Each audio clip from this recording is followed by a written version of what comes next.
In 1962, Hollywood took on one of the most ambitious war films ever made. The Longest Day, a massive retelling of D-Day that brought together an army of stars, real soldiers, and thousands of extras. But behind its epic scale and patriotic fire, the making of this film was filled with chaos, ego clashes, shocking realism, and unbelievable behind-the-scenes stories. Today, we're storming the beaches of movie history to uncover 15 weird facts you didn't know about The Longest Day, a film so huge it practically became a war operation of its own. Get ready! This cinematic invasion is about to begin. One, the movie had 3 directors, and none could agree it wasn't just one man's vision. The Longest Day had 3 directors. Ken Anakin, Andrew Martin, and Bernhard Wicki, each handling different national perspectives. But the strange part? They often disagreed on tone, pacing, and even battle realism. Some scenes were filmed twice with different styles just to keep everyone happy. The set sometimes felt more like a real political alliance than a movie shoot, filled with power struggles instead of gunfire. The budget exploded.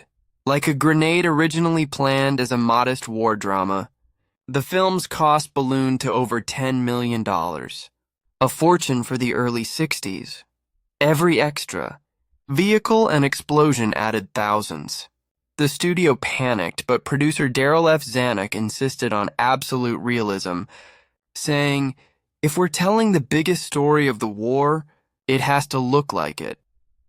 Ironically, the film made all that money back, and then some, proving that even a financial war can have a victory. 3 real soldiers played themselves in an eerie twist. The Longest Day cast actual D-Day veterans to recreate their own experiences. Some broke down during filming, reliving the horror they had once survived. One veteran even refused to shoot his scene because it mirrored his friend's death too closely. The director stopped filming to comfort him, making this not just a movie set, but a battlefield of memories. 4. John Wayne's ego. Had its own budget, John Wayne charged an enormous $250,000 for his small role, far more than anyone else. When producer Zanuck questioned it, Wayne snapped, "That's for the war I missed." He was referring to being criticized for not serving in WW. So, in his own way, Wayne turned his performance fee into a symbolic redemption, and Hollywood had to pay for it. 5.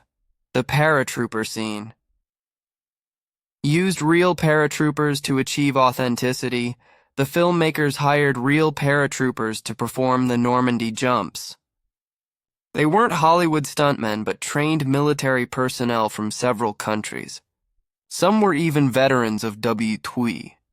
They executed actual drops from C-47 planes, giving the film that raw, chaotic energy you can't fake. The clouds, the wind, and even failed landings were all real, and stayed in the final cut. 6. The weather was so bad, they waited days to film. Just like the real D-Day, the crew faced unpredictable storms and fog. At one point, shooting had to stop for 3 days because the waves were too strong. The eerie coincidence wasn't lost on the crew. History was repeating itself. Some joked that the ghosts of D-Day were making sure they got it right this time. 7. One actor's scene was cut after he died.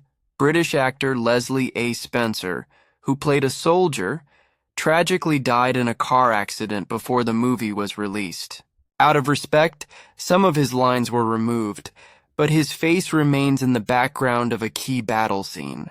It's a chilling reminder that not everyone who went to war, even a movie one, came back home.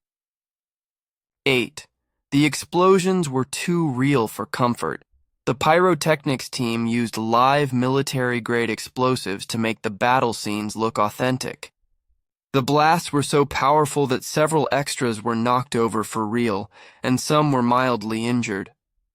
One French crew member even said, "It felt like the invasion was happening again." The realism came at a painful price, but it worked. Richard Burton showed up hungover legendary. Actor Richard Burton joined the set in a haze of alcohol after a wild night. He had only a few lines but was so unsteady that multiple takes were needed. When Zanuck confronted him, Burton allegedly replied, "War is messy, so let me look the part." Strangely enough, his tired look fit perfectly with his battle-weary character. The wooden bridge was a real demolition site for one explosive sequence. The crew built a full-size bridge in Normandy, then blew it up for real. Local residents watched in shock as the massive structure vanished in flames. Some even thought it was a military exercise.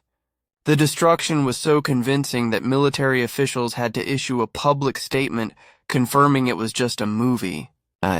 Authenticity went down to the uniform. Button Zanuck insisted that even the smallest costume details match actual Quebecois uniforms, from helmet straps to button stitching. The wardrobe department sourced gear from old depots and even surviving soldiers. One historian later said, "You could have mistaken the set for a 1944 military camp." The film's realism wasn't just visual, it was obsessive. 12. There were 23 nationalities on set. Filming involved soldiers, actors, and extras from 23 different countries, making it one of the most international productions in movie history. Communication was chaos. Translators ran between groups just to explain directions. Despite the confusion, it became a strange symbol of unity, showing that even in Hollywood, cooperation could win a war. 13. The Germans spoke German. Without subtitles, unlike most war films of its time, the German characters in The Longest Day spoke entirely in German, with no English dubbing. Audiences were shocked, but it added authenticity and tension. You didn't need to understand their words. You could feel the urgency. It was one of the earliest examples of a Hollywood movie respecting linguistic realism. 14. The film inspired real military training, believe it or not. The Longest Day became mandatory viewing in some military academies. Especially in France and the UK, officers used it to study tactical errors and leadership under pressure. Though it's a movie, the film's strategic detail was so accurate that even real soldiers took notes. Few Hollywood films can claim that honor. 15. The movie took longer to film than the actual D-Day. The D-Day invasion lasted 1 day, but The Longest Day took 10 months to film across 14 different locations. Every beach, every explosion, every camera angle was carefully recreated. In a poetic twist, the movie about The Longest Day ended up being the longest production of its kind, proving that reliving history is sometimes harder than making it. Outro. When The Longest Day premiered in 1962, it wasn't just another war movie. It was a cinematic monument to courage, chaos, and sacrifice. Behind its perfect battle scenes lay real pain, real people, and a production that almost mirrored the invasion it portrayed. 60 years later, it still stands as one of Hollywood's boldest recreations of war. Massive, flawed, but unforgettable.